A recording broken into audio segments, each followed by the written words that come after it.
আমরা আমাদের শিক্ষার্থীরা আমাদেরকে ম্যান্ডেট দিয়েছে এই ক্যাম্পাসের প্রতি ইঞ্চি মাটিকে নিরাপদ রাখা, প্রত্যেক শিক্ষার্থীর নিরাপত্তা নিশ্চিত করা, সেটা আমাদের দায়িত্ব। আমরা দেখেছিলাম ফেসিবাদী সময়ে আবরার ফাহাদকে ছাত্রলীগের সন্ত্রাসীরা সারা রাত ধরে নির্যাতন করে শহীদ করেছিল।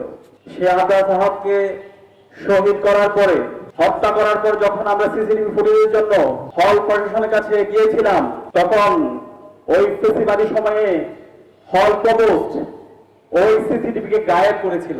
আপনাদের কি মনে আছে সে ঘটনা? ঠিক একই কায়দায় জুলাই বিপ্লব পরবর্তী আমরা দেখতে পাচ্ছি ঢাকা বিশ্ববিদ্যালয়ে যখন কোনো শিক্ষার্থীদের উপর নিপীড়ন হয়, একই কায়দায় আবরার ফাহাদের হত্যার সিসিটিভি ফুটেজ যেভাবে গায়েব করা হয়েছিল, ঠিক একই কায়দায় বিশ্ববিদ্যালয়ের হলের প্রভোস্ট, হল প্রশাসন, প্রক্টোরিয়াল টিম এবং বিশ্ববিদ্যালয়ের প্রশাসন তারা সিসিটিভি ফুটেজকে গায়েব করার জন্য প্রতিযোগিতায় তারা লিপ্ত হয়ে যায়।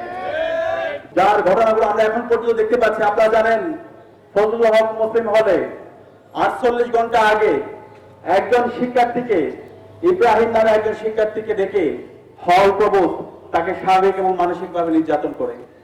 নির্যাতন করার পরে তার পরিবারকে, তার অসুস্থ মাকে ওই প্রভোস্ট এবং ওখানকার স্টাফদের মাধ্যমে তাকে হুমকি দেওয়া হয় এবং তার থেকে মিথ্যা জবানবন্দি নেওয়া হয়।